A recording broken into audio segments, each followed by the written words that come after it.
श्रीमद् भागवत गीता अध्याय 9 परम गुह्य ज्ञान। श्लोक 1। श्री भगवान उवाच इदं तु ते गुह्यत्मन् प्रवक्ष्यामि स्वयवे ज्ञान विज्ञान सहित यज्ञात्वा मोक्ष से शुभात। भावार्थ। श्री भगवान ने कहा, हे अर्जुन, चूंकि तुम मुझसे कभी ईर्ष्या नहीं करते, इसीलिए मैं तुम्हें ये परम गुह्य ज्ञान तथा अनुभूति बतलाऊंगा, जिसे जानकर तुम संसार के सारे क्लेशों से मुक्त हो जाओगे। तात्पर्य। ज्यों ज्यों भक्त भगवान के विषयों में अधिकाधिक सुनता है, त्यों त्यों वह आत्म प्रकाशित होता जाता है। ये श्रवण विधि श्रीमद् भागवत में इस प्रकार अनुमोदित है। भगवान के संदेश शक्तियों से पूरित हैं, जिनकी अनुभूति तभी होती है जब भक्त जन भगवान संबंधी कथाओं की परस्पर चर्चा करते हैं। इसे मनोधर्मियों या विद्यालयीन विद्वानों के सान्निध्य से नहीं प्राप्त किया जा सकता, क्योंकि यह अनुभूत ज्ञान विज्ञान है। भक्तगण परमेश्वर की सेवा में निरंतर लगे रहते हैं। भगवान उस जीव विशेष की मानसिकता तथा निष्ठा से अवगत रहते हैं जो कृष्ण भावना भावित होता है, और उसे ही वे भक्तों के सानिध्य में कृष्ण विद्या को समझने की बुद्धि प्रदान करते हैं। कृष्ण की चर्चा अत्यंत शक्तिशाली है, और यदि सौभाग्यवश किसी की ऐसी संगति प्राप्त हो जाए और वह इस ज्ञान को आत्मसात करे, तो वह आत्म साक्षात्कार की दिशा में अवश्य प्रगति करेगा। कृष्ण अर्जुन को अपनी अलौकिक सेवा में उच्च से उच्चतर स्तर तक उत्साहित करने के उद्देश्य से इस 9वें अध्याय में उसे पर गुह्य बातें बताते हैं, जिन्हें इसके पूर्व उन्होंने अन्य किसी से प्रकट नहीं किया था। राजविद्या राजगुह्यम पवित्रमिदमुत्तमं प्रत्यक्षावगम धर्म्यम सुसुख कर्तुमव्ययम्। भावार्थ। ये ज्ञान सब विद्याओं का राजा है, जो समस्त रहस्यों में सर्वाधिक गोपनीय है। ये परम शुद्ध है, और चूंकि यह आत्मा की प्रत्यक्ष अनुभूति कराने वाला है, अतः ये धर्म का सिद्धांत है। यह अविनाशी है और अत्यंत सुखपूर्वक संपन्न किया जाता है। अश्रद्धाना पुरुषा धर्मस्यास्य परंतप अप्राप्य मां निवर्तन्ते मृत्यु संसार वर्तमनि। हे परंतप, जो लोग भक्ति में श्रद्धा नहीं रखते, वे मुझे प्राप्त नहीं कर पाते, अतः वे इस भौतिक जगत में जन्म मृत्यु के मार्ग पर वापस आते रहते हैं।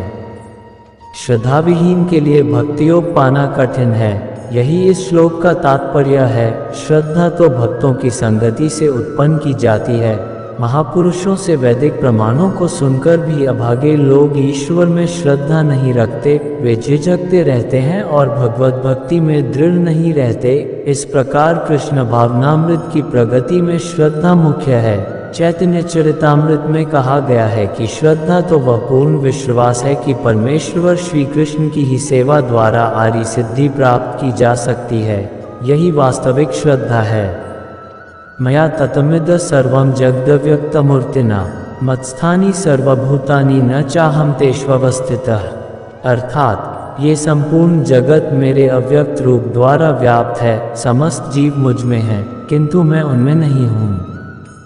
भावार्थ। भगवान श्री कृष्ण के नाम, यश, लीलाओं आदि को भौतिक इंद्रियों से नहीं समझा जा सकता। जो समुचित निर्देशन से भक्ति में लगा रहता है, उसे ही भगवान का साक्षात्कार हो पाता है। ब्रह्म संहिता में 5.38 कहा गया है, प्रेमांजनच्छुरित भक्ति विलोचनेन संत सदैव हृदयेषु विलोकयन्ति। यदि किसी ने भगवान के प्रति दिव्य प्रेमाभिरुचि उत्पन्न कर ली है, तो वह सदैव अपने भीतर तथा बाहर भगवान गोविंद को देख सकता है।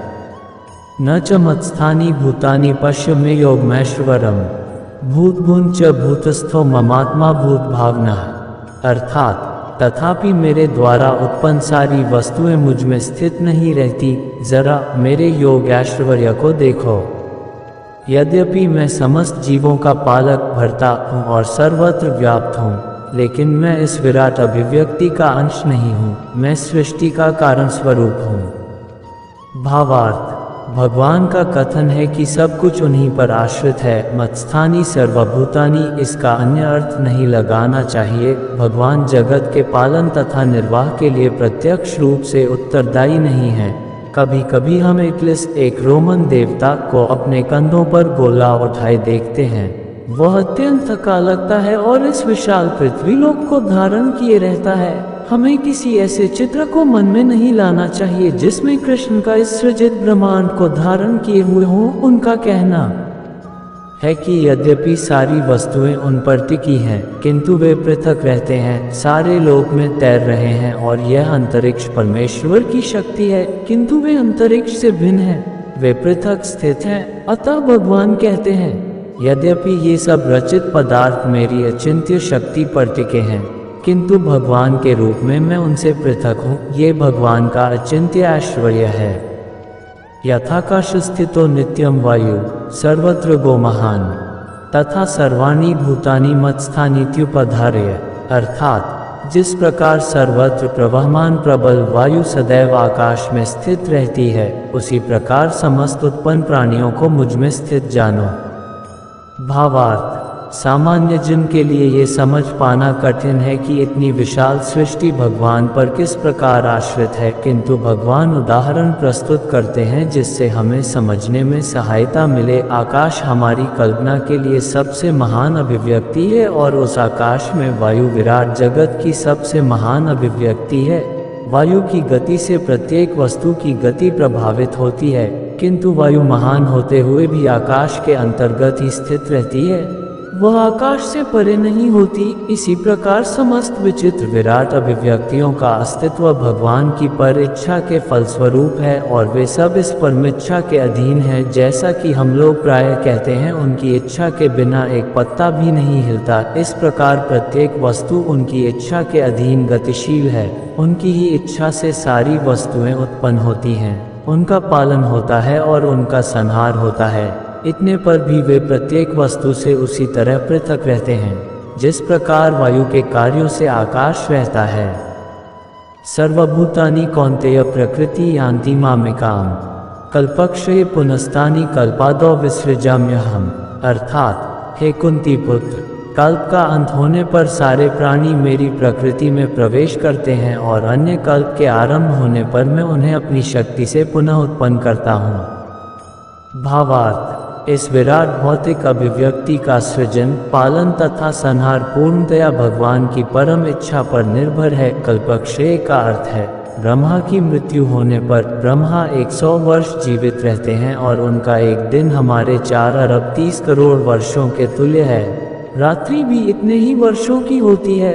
ब्रह्मा के एक महीने में ऐसे 30 दिन तथा 30 रातें होती हैं और उनके एक वर्ष में ऐसे 12 महीने होते हैं। ऐसे 100 वर्षों के बाद जब ब्रह्मा की मृत्यु होती है तो प्रलय हो जाता है, जिसका अर्थ है कि भगवान द्वारा प्रकट शक्ति पुनः सिमटकर उन्हीं में चली जाती है। पुनः जब विराट जगत को प्रकट करने की आवश्यकता होती है तो उनकी इच्छा से सृष्टि उत्पन्न होती है।